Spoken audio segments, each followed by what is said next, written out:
Hello दोस्तों। Are के mix entertainment पर आपका स्वागत है। दोस्तों, गणेश चतुर्थी हिंदू धर्म के महत्वपूर्ण त्योहारों में से एक है। वैसे तो देश भर में इस दिन भगवान गणेश की पूजा होती है, लेकिन महाराष्ट्र, गोवा जैसे राज्यों में इसकी अलग ही धूम नजर आती है। यहाँ कई दिनों पहले से बप्पा के आगमन की तैयारियां शुरू हो जाती हैं। अलग अलग थीम के पंडाल तैयार किए जाते हैं। बप्पा की बड़ी बड़ी मूर्तियां तैयार की जाती हैं। गणेश उत्सव के दौरान लोग इन मूर्तियों को देखने दूर दूर से पहुंचते हैं। भगवान गणेश के जन्म उत्सव के रूप में 10 दिनों का उत्सव मनाया जाता है, जो गणेश चतुर्थी से शुरू होता है। गणेश चतुर्थी के दिन बप्पा को घर लाया जाता है और 10 दिनों तक विधि विधान से उनकी पूजा करने के बाद अनंत चतुर्दशी के दिन उनका विसर्जन कर दिया जाता है। इस साल गणेश चतुर्थी 7 सितंबर की मनाई जाएगी।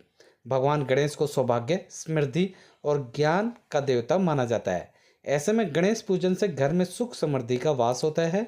मान्यता ये भी है कि गणेश उत्सव के 10 दिनों तक भगवान गणेश पृथ्वी पर ही रहते हैं और अपने भक्तों के कष्टों को दूर करते हैं। ऐसे में भक्त भी बप्पा को प्रसन्न करने के लिए हर जतन करते हैं। महाराष्ट्र, गोवा और तेलंगाना आदि राज्यों में यह त्यौहार काफ़ी लोकप्रिय है।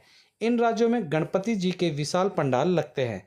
इस दिन सभी घरों में भगवान गणेश की प्रतिमा का भव्य स्वागत किया जाता है। दोस्तों, साथ ही गणेश चतुर्थी का व्रत भी रखा जाता है। इस तिथि को व्रत रखने से व्यक्ति को जीवन में सुख, समृद्धि और अनेक लाभ प्राप्त होते हैं। गणेश चतुर्थी भगवान गणेश के जन्म उत्सव के रूप में मनाया जाता है। पौराणिक कथाओं के मुताबिक भगवान गणेश का जन्म भाद्रपद मास के शुक्ल पक्ष की चतुर्थी तिथि को हुआ था।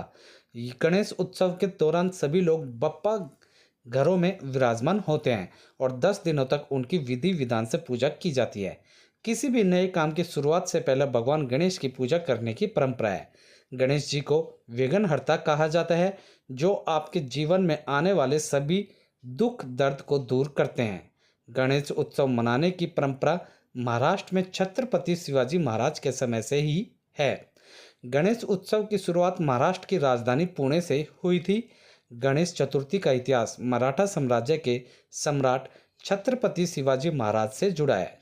मान्यता है कि भारत में मुगल शासन के दौरान अपनी सनातन संस्कृति को बचाने हेतु छत्रपति शिवाजी ने अपनी माता जीजाबाई के साथ मिलकर गणेश चतुर्थी यानी गणेश महोत्सव की शुरुआत की थी। छत्रपति शिवाजी द्वारा इस महोत्सव की शुरुआत करने के बाद मराठा साम्राज्य के बाकी पेशवा भी गणेश उत्सव मनाने लगे। गणेश चतुर्थी के दौरान मराठा पेशवा ब्राह्मणों को भोजन कराते थे और साथ ही दान पुण्य भी करते थे। पेशवाओं के बाद ब्रिटिश हुकूमत ने भारत में हिंदुओं के सभी पर्वों पर रोक लगा दी, लेकिन फिर भी बाल गंगाधर तिलक ने गणेश चतुर्थी के महोत्सव को दोबारा मनाने की शुरुआत की। इसके बाद 1892 में भाऊ साहब जावले द्वारा पहली गणेश मूर्ति की स्थापना की गई थी। गणेश चतुर्थी के दिन गणेश जी की स्थापना करने की मान्यता है और उसके 10 दिन बाद उनका विसर्जन किया जाता है।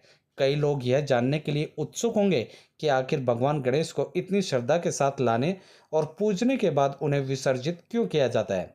धर्मशास्त्रों के अनुसार इसके पीछे एक बेहद ही महत्वपूर्ण कथा छिपी हुई है। पौराणिक कथा के अनुसार महर्षि वेदव्यास ने भगवान गणपति जी से महाभारत की रचना को क्रमबद्ध करने की प्रार्थना की थी।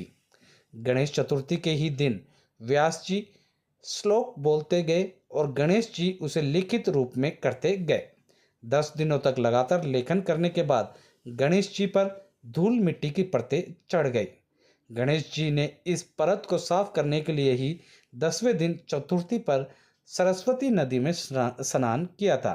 तभी से गणेश जी को विधि विधान से विसर्जित करने की परंपरा है। बाकी दोस्तों, आप लोगों को जो मैंने ये जानकारी दी है गणेश चतुर्थी से जुड़ी, ये कैसी लगी?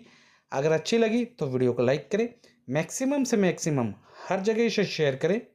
कमेंट सेशन में गणपति बप्पा मोरया या ओम गणेशाय नमः या जो कुछ भी आप लिखना चाहते हैं गणेश चतुर्थी के बारे में लिखना ना भूलें। और दोस्तों, इसी के साथ यदि आप लोग मेरे चैनल पर नए हैं तो सब्सक्राइब बटन को दबाकर मेरे चैनल को सब्सक्राइब करें और न्यू नोटिफिकेशंस के लिए बेल आइकन पर क्लिक करें ताकि आपको ऐसी ही वीडियोस टाइम टू टाइम और सबसे पहले मिल सके।